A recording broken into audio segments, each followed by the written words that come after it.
तो आज हम बात करेंगे एक ऐसी वीणा के बारे में, एक ऐसे साज के बारे में जिसे कोई साध नहीं सका।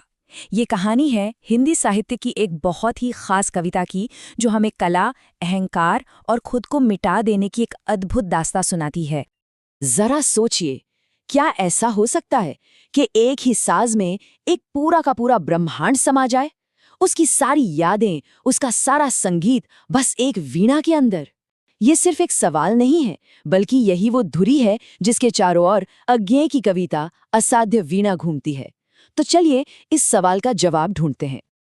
तो सबसे पहले बात करते हैं अज्ञेय और उनकी इस वीणा की।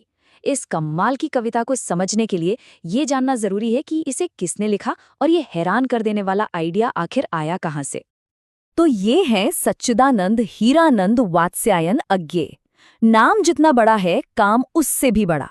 ये सिर्फ एक कवि नहीं थे, बल्कि हिंदी साहित्य में प्रयोगवाद के अगुआ थे।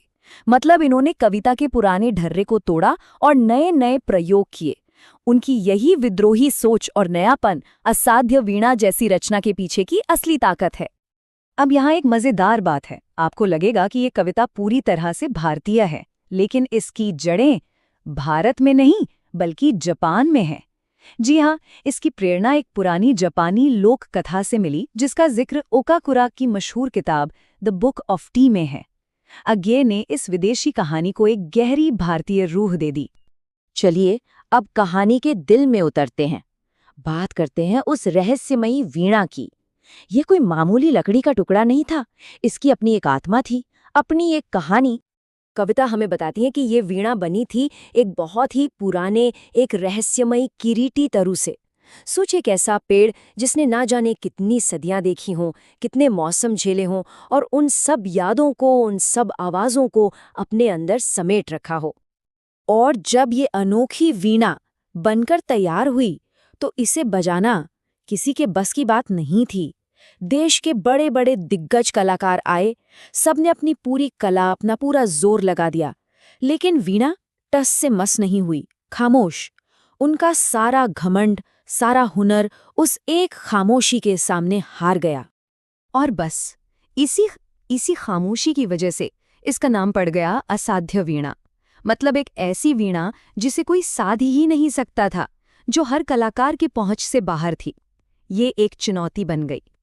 तो जब बड़े बड़े कलाकारों का अहंकार चूर चूर हो गया, तब कहानी में एंट्री होती है एक ऐसे इंसान की जो कलाकार नहीं, बल्कि एक साधक है। इनका नाम है केशकम्बली प्रियंवद, गुफाओं में रहने वाले एक तपस्वी। देखिए, ये वीणा को जीतने नहीं आए हैं, ये तो उसे सुनने, उसे समझने आए हैं। राजा की ये आखिरी उम्मीद है। और यहीं पर इस कविता का असली जादू छिपा है।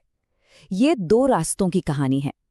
एक तरफ वो कलाकार थे जो अपने हुनर के साथ आए थे, और दूसरी तरफ थे प्रियंवद, जो मैं को पीछे छोड़कर बिल्कुल खाली होकर वीणा के सामने बैठ गए।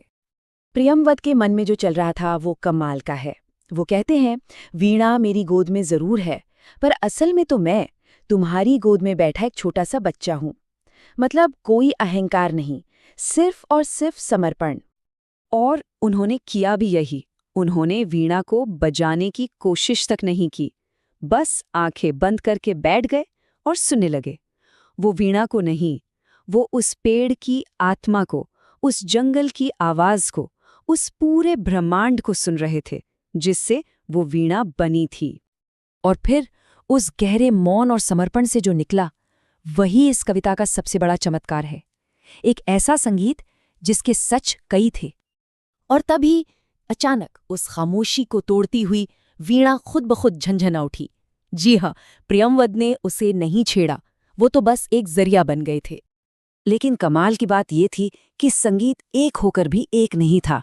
हर किसी ने कुछ अलग सुना। राजा को लगा जैसे जीत का जश्न हो रहा हो, तो रानी को लगा ये प्यार का नगमा है। व्यापारी को अपनी तिजोरी के सिक्कों की खनक सुनाई दी, और एक माँ को अपने बच्चे की हंसी। सोचिए, एक ही आवाज और मतलब हजारों। तो इसका मतलब क्या हुआ? मतलब ये कि असाध्य वीणा सिर्फ एक साज नहीं, वो तो जिंदगी का ही दूसरा नाम है। और कला एक आईना है। हम उसमें वही सुनते हैं, वही देखते हैं जो हमारे अंदर होता है। तो चलिए अब इस कहानी के सबसे गहरे सबक पर आते हैं।